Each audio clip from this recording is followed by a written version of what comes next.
Hi friends, आप देख रहे हो आइडियाज़ इन इलेक्ट्रॉनिक्स। आज की इस नई वीडियो में बहुत ही कम बजट में हम सोलर सिस्टम के बारे में जानने वाले हैं। ये जो सोलर पैनल आप देख रहे हो ये है 20 वाट का, और इसकी अनबॉक्सिंग की वीडियो मैं जो बनाया था उसकी लिंक मैं आपको डिस्क्रिप्शन बॉक्स में दे दूंगा। सोलर पैनल की कीमत है लगभग 1300 रुपये के आसपास, और हमने यहाँ पर एक अच्छे क्वालिटी के वायर्स लिए हैं। ये वायर्स की कीमत मुझे पड़ी है 2 रुपये 2.5 रुपये फीट के हिसाब से। और भाई सोलर पैनल के लिए एक चार्ज कंट्रोलर बहुत ही ज़रूरी होता है, तो उसे भी हमने यहाँ पर ले लिया है। और यहाँ पर एक हमारे पास एक न्यू बैटरी है, इसकी कीमत है 1250 रुपये, लेकिन मुझे ये 1200 रुपये में आसानी से मिली थी। और भाई इस चार्ज कंट्रोलर की कीमत है लगभग 600 रुपये के आसपास। आपको ये 700-600 में आसानी से मिलेगा। अमेज़ॉन पर और फ्लिपकार्ट पर भी ये अवेलेबल है। और यहाँ पर हमने कनेक्ट किया है सोलर पैनल का दोनों वायर, और चार्ज कंट्रोलर के बीच में हमने लगाए हैं बैटरी के दोनों वायर, बैटरी को चार्ज करने के लिए। तो जब तक आप चार्ज कंट्रोलर से बैटरी को कनेक्ट नहीं करोगे तब तक चार्ज कंट्रोलर का डिस्प्ले ऑन नहीं होगा। अभी यहाँ पर तो धूप बिल्कुल भी नहीं है, लेकिन आप सोच रहे होंगे कि फिर कैसे ये चार्ज कंट्रोलर ऑपरेट हो गया। सोलर पैनल से थोड़े बहुत वोल्टेज आते रहते हैं, 19 वोल्टेज आते हैं, लेकिन इसके एम्पियर बहुत कम होते हैं। और यहाँ से आप जहाँ पर आप क्लिप देख रहे हो दोनों मैंने लगाए हैं, यहाँ से आप लोड को ऑन ऑफ कर सकते हो। जब आपको लोड चाहिए तो बटन दबा के आप ऑन कर देना। इस चार्ज कंट्रोलर में बहुत ही खास बात है, और इसमें खास सेटिंग्स है जिससे कि आपको इसे ऑपरेट करने में बड़ी ही आसानी हो। लेकिन आपको वायर्स जो है बड़े ही अच्छे क्वालिटी के लेने होंगे, ना ही ज़्यादा मोटे ना ही ज़्यादा पतले। और दोस्तों ये है मेरे पास एक 12 वोल्ट का 6 इंच वाला एक फ़ैन है ये, तो मैंने इसे ऑफलाइन ख़रीदा है। इसके बारे में एक और वीडियो आएगी, मतलब सोलर पैनल के ऊपर, तो उसमें मैं आपको सारी डिटेल्स दूंगा।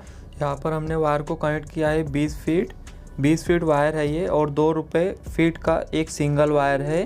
तो ये जो वायर है 40 फीट हो गए, मतलब तो 80 रुपये के हमको ये मिले हैं। और दोस्तों चार्ज कंट्रोलर के बैक साइड में आपको देखने को मिलेगा एल्यूमिनियम का प्लेट। ये प्लास्टिक का नहीं है, इसके बैक साइड वाला ये है एल्यूमिनियम का। तो ये जो है ठंडा इसको करते रहेगा, मतलब चार्ज कंट्रोलर में हीटिंग इश्यू ना आए और आपको इसमें कोई दिक्कत ना हो। और इसमें शॉर्ट सर्किट प्रोटेक्शन वगैरह सेटिंग्स बहुत ही इसमें है। यहाँ से सेटिंग आप देख सकते हो। आप 24 घंटे के लिए इसको ऑन कर सकते हो, 12 घंटे के लिए ऑन कर सकते हो। और बैटरी को आपको सोलर पैनल से कितने वोल्टेज से आपको इसको चार्ज करना है इस पर भी आप सेट कर सकते हो। तो अभी हमने 14.4 वोल्टेज से ये 40 वोल्टेज से ये चार्ज हो रहा है।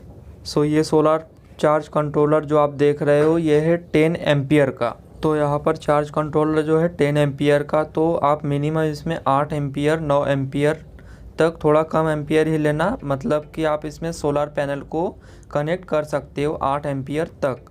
और यहाँ पे वायर हमने बहुत ही पतले लिए हैं, तो मैं इसको कट नहीं करना चाहता था, तो बाद में मैं दूसरा वायर इसमें लगाऊंगा। तो ये वायर जो है हीट हो रहे थे, देखिए ये वायर जो है गर्म हो रहे थे यहाँ पर क्लिप में, क्योंकि बैटरी में अभी अच्छे से वोल्टेज जो है नहीं जा पा रहे हैं इसीलिए। और यहाँ पर धूप नहीं है फिर भी। और इस चार्ज कंट्रोलर के सामने जब आप इसमें कोई भी लोड को कनेक्ट करोगे, मान लो मैं अभी मल्टीमीटर को कनेक्ट कर रहा हूँ, तो इसमें ये भी फंक्शन है कि आपको लोड में 12 वोल्ट निकालना है या फिर 10 वोल्ट, इसमें भी आप सेटिंग कर सकते हो इस चार्ज कंट्रोलर से। और जब भी आपकी बैटरी यानी कि 10 वोल्ट आएगी तो ये अपने आप लोड को ऑफ कर देगा, जिससे कि आपकी बैटरी जो है ओवर डिस्चार्ज ना हो और बैटरी ख़राब ना हो। तो यहाँ से लोड को आप बटन से दबाकर ऑन ऑफ कर सकते हो। और मोबाइल चार्जिंग के लिए बहुत ही इसमें एक अच्छी बात है, मोबाइल चार्जिंग के लिए इसमें 2 पोर्ट दिए गए हैं, जिससे कि आप मोबाइल को अच्छे से चार्ज कर सकते हो बिना कोई इन्वर्टर कनेक्ट किए और बिना कोई चार्जर कनेक्ट किए। तो ये भी एक अच्छा सा सेटअप है। इसके लोड पर आप 12 वोल्ट की LED, पंखा और भी चीज़ें आप इसमें कनेक्ट कर सकते हो DC में।